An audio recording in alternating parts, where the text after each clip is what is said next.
Assalamualaikum warahmatullahi wabarakatuh. Selamat pagi. Apa kabar kalian semua? Semoga dalam keadaan sehat walafiat dan tetap semangat untuk belajar. Meskipun kita tahu semua saat ini kita berada di tengah pandemi dan kita semua berdoa semoga pandemi ini segera berakhir dan kita bisa melaksanakan pembelajaran seperti biasa, pembelajaran yang kita lakukan di dalam kelas secara tatap muka langsung. Beda pada hari ini kita akan belajar tentang unsur-unsur tata letak dengan mata pelajaran dasar desain grafis. Namun sebelum pembelajaran kita mulai, terlebih dahulu kita perkenalan. Untuk itu, Bapak akan memperkenalkan diri terlebih dahulu. Nama Bapak adalah Rahmat Setiawan, lahir 22 Januari 1992. Alamat tempat tinggal Bapak saat ini yaitu di Dono Arum, Seputi Agung. Dan jika ada sesuatu yang ingin ditanyakan, langsung kontak ke WA atau telepon Bapak ke nomor 0819 2976 2012. Di kelas 10, khusus jurusan TI, Bapak mengampu mata pelajaran dasar desain grafis. Baiklah, kita akan mulai pembelajaran. Jadi, dalam pertemuan kali ini atau materi pertama yang akan kita pelajari, kompetensi dasar yang akan kalian dapatkan, yang pertama yaitu di ranah kognitif, kalian akan memperoleh kompetensi yaitu kalian mampu mendiskusikan unsur-unsur tata letak yang berupa garis, ilustrasi, tipografi, warna, gelap terang, tekstur, dan ruang. Jadi nanti di tahap ini kalian harus mampu atau harus mengetahui pengertian-pengertian dari unsur-unsur tata letak. Kemudian dari ranah keterampilan, kalian nanti akan mendapatkan kompetensi menempatkan unsur-unsur tata letak yang berupa garis, ilustrasi, tipografi, warna, gelap terang, tekstur, dan ruang. Jadi nanti kalian bisa membedakan mana ilustrasi, tipografi, kemudian kalian bisa membuatnya, baik dalam bentuk manual, tulis tangan, atau menggunakan komputer. Dan selanjutnya, tujuan pembelajaran, jadi nanti kalian diharapkan mampu mengidentifikasi unsur-unsur tata letak. Nah, tata letak ini sudah beberapa kali diulang, yaitu ada garis, ilustrasi, tipografi, warna, gelap terang, tekstur, dan ruang. Kemudian kalian mampu menunjukkan unsur-unsur tata letak yang berupa garis, ilustrasi, tipografi, warna, gelap terang, tekstur, dan ruang. Dan yang terakhir, kalian mampu membuat unsur-unsur tata letak. Jadi nanti kalian akan membuat baik itu garis, ilustrasi, tipografi, warna, kemudian apa itu gelap terang, tekstur, dan ruang. Nah, sebelum kita memasuki unsur-unsur tata letak, tentunya kalian kan dari SMP. Di SMP tentunya belum pernah belajar itu desain grafis. Jadi Bapak akan menjelaskan sedikit tentang pengertian desain grafis. Pengertian desain grafis itu sendiri adalah merupakan seni dalam berkomunikasi menggunakan tulisan, ruang, dan gambar. Nah, desain grafis ini merupakan bagian dari komunikasi visual. Jadi ilmu ini merupakan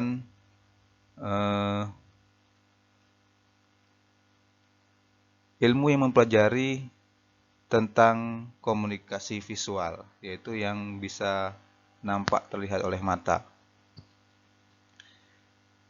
Kemudian ilmu desain grafis ini mencakup seni visual, seni visual yang artinya bisa kita lihat menggunakan mata.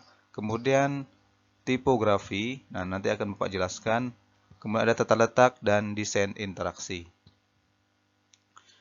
Lalu bukan hanya desain grafis yang akan kalian pelajari, yaitu tentang desain grafis komputer. Nah, desain grafis komputer ini adalah upaya untuk mengalihkan gagasan atau ide kepada orang lain dalam wujud gambar yang dibuat menggunakan bantuan teknologi komputer. Nah, itu pengertian dari desain grafis. Nah, sekarang kita masuk ke materi inti, yaitu unsur tata letak. Unsur tata letak itu ada 7, maaf di sini harusnya 7. Tapi masih Bapak tulis 6.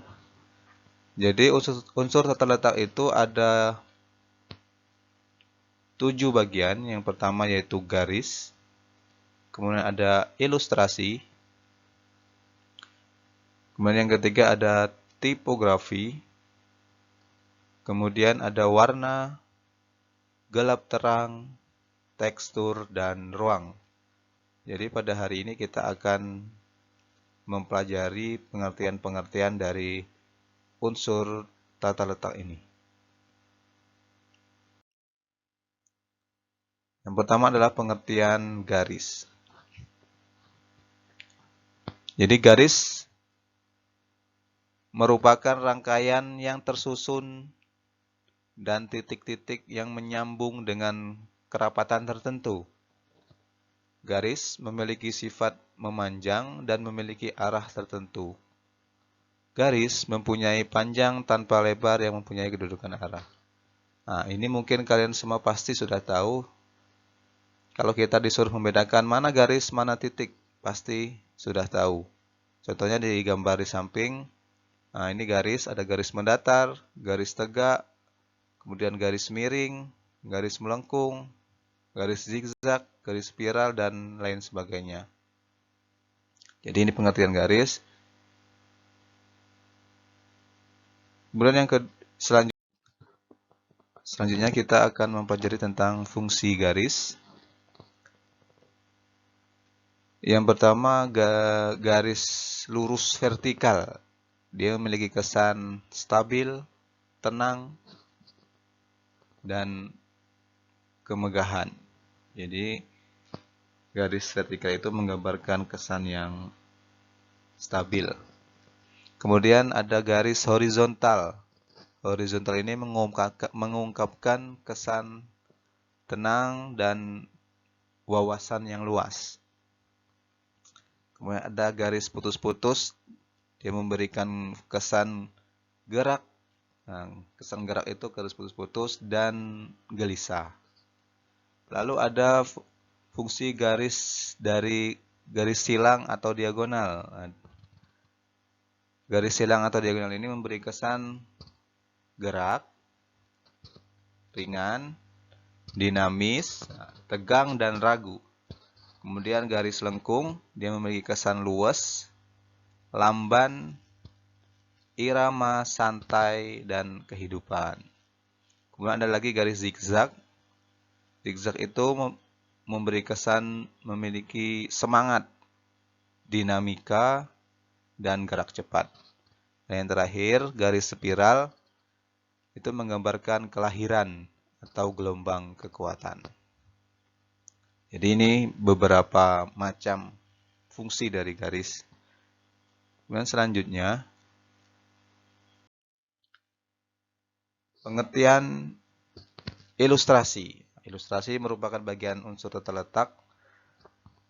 Ilustrasi ini berasal dari bahasa Latin illustrate, yang berarti menjelaskan.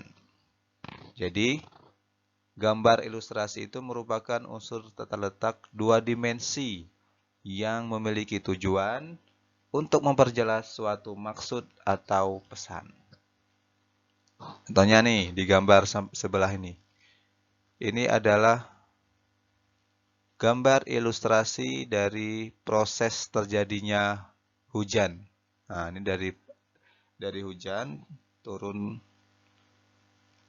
ke daratan hingga ke lautan, kemudian dari lautan dia akan menguap lewat matahari, kemudian akan turun lagi ke bumi.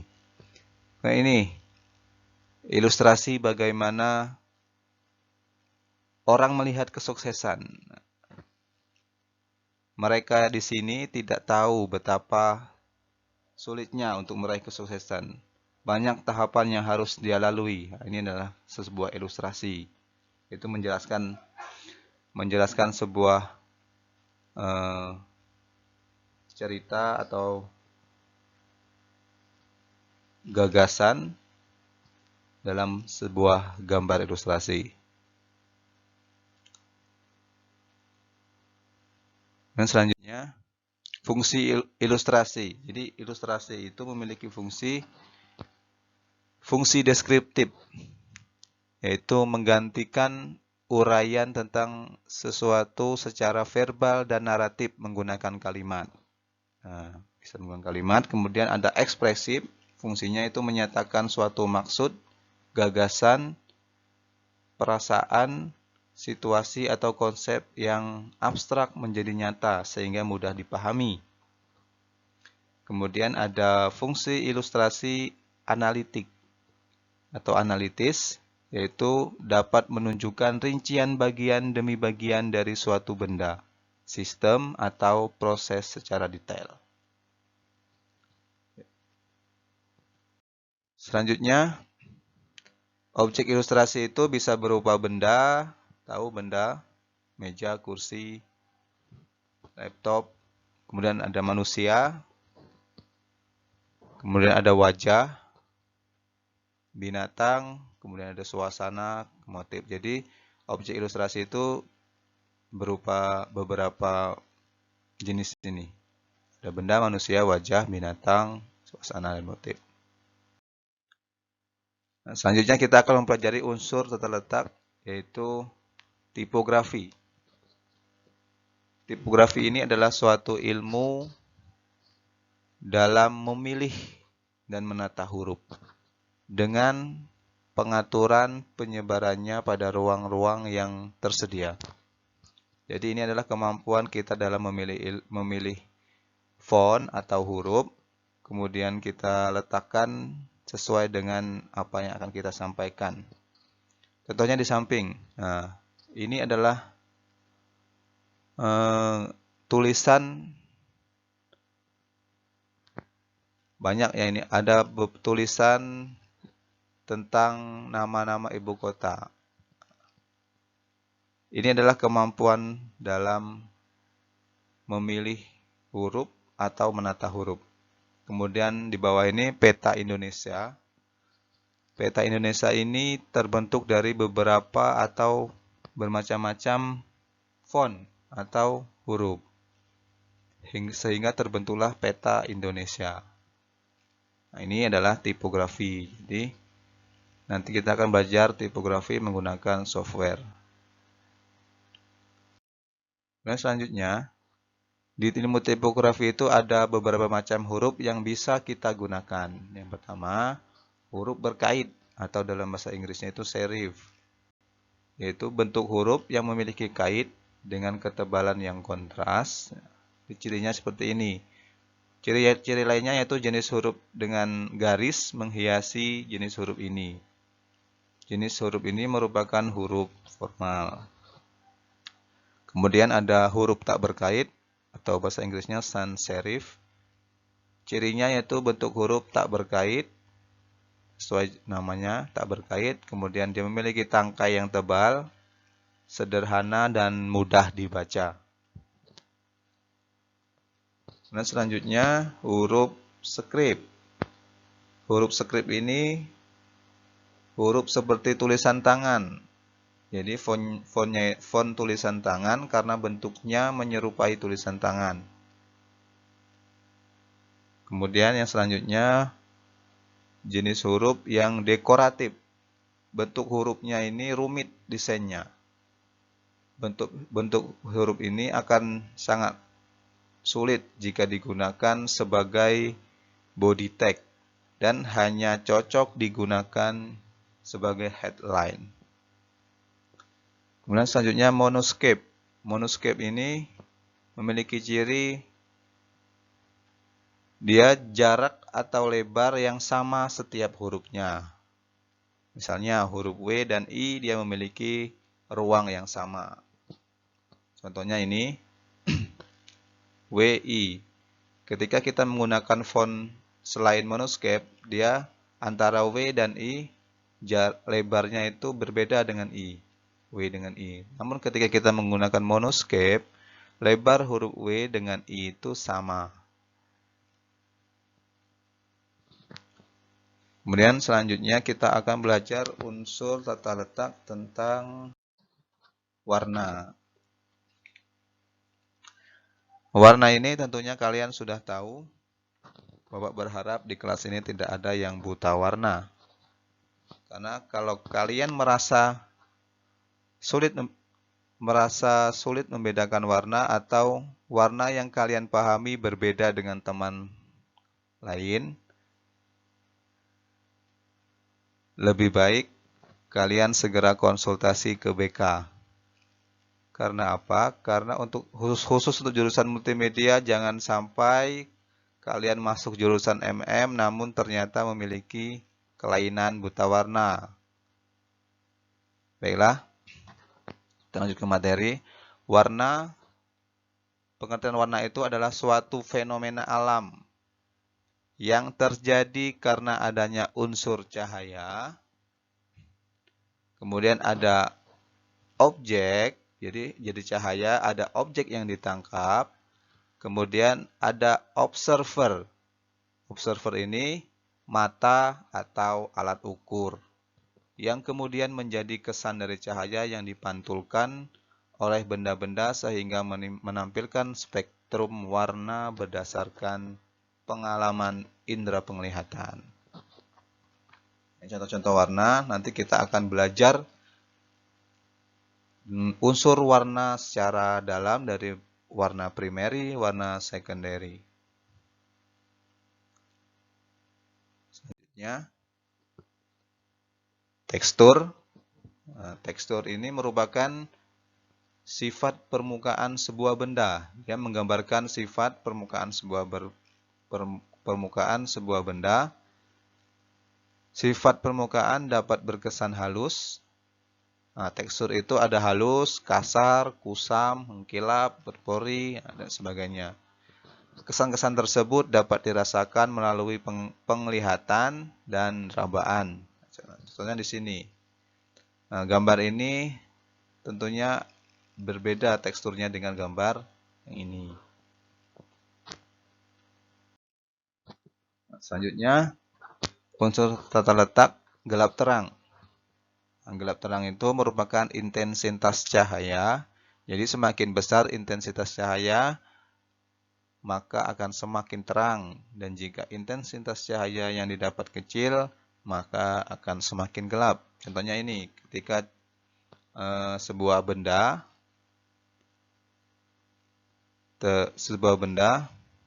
terkena cahaya, yang terkena cahaya itu akan semakin terang dia. Namun ketika bagian benda yang tidak terkena cahaya, dia kan gelap, maka akan semakin gelap. Ini bagian belakang ini tidak terkena cahaya, jadi dia semakin gelap. Beda yang selanjutnya yaitu yang terakhir, yaitu tentang ruang. Unsur tata letak ruang. Ruang ini merupakan jarak antara suatu bentuk dengan bentuk lainnya. Pada desain grafis, ruang biasanya dijadikan sebagai unsur pemberi efek estetika desain. Estetika ini yaitu keindahan. Jadi dengan ruang ini diharapkan bisa membentuk gambar yang lebih bagus. Contohnya di sini. Di sini ada dua bentuk, yaitu bintang dengan warna ini, kemudian warna kuning. Jarak ini jarak ini sama ini itu dijadikan sebagai ruang. Nah, sehingga memberikan efek dalam bintang ini. Nah, ini yang terakhir tentang ruang. Untuk materi hari ini cukup sampai di sini dulu. Kita akan lanjut materi minggu depan. Tugasnya yaitu silahkan nanti lihat di Moodle tugasnya apa yang harus kalian kerjakan. Baiklah, tetap semangat. Saya ucapkan terima kasih. Assalamualaikum warahmatullahi wabarakatuh.